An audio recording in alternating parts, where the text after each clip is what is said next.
our case is about the naval dockyard, and it's mainly about how to develop that area or program it, because the naval dockyard has been closed off for many years. Well, it's in the middle of the city center, and it will become public again already next year, because the Navy is slowly but surely leaving the area. This is this really strange place that I've cycled past a million times, but I have no idea what's in there, and I can see it from different parts of Amsterdam, and I've been quite curious about it. It's one area that I know nothing about, so I thought it's a nice opportunity to kind of learn and think about it a bit more. So we had to enter there through special permission. Most of the time you're not allowed to go in there, so you have to go in through this checkpoint, and you have to have a special reason to be there. You're not allowed to film. We sort of took some pictures, but you can't really do that actually.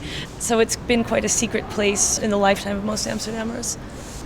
One thing I found also really interesting about the briefing for this case is that it was specifically stated we're not going to make a plan. So the process has been basically learning about the site from various layers of perspective. So we looked at it from a historical point of view. So we learned about the 350-year history of the site. We looked at it from a social and demographic point of view. So we learned about it by looking at it through all these different lenses. And we've also looked at other kind of similar areas that have been closed off, they've been opened up, and how they've developed. Like right now we're at the NDSM-werf.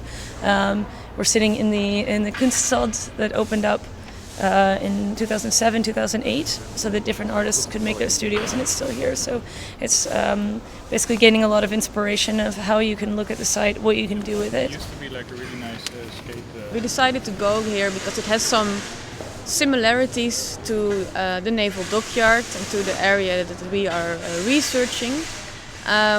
This also was a shipyard until quite recently. Artists first kind of rediscovered this area, and they squatted parts of it, also the building where we are right now.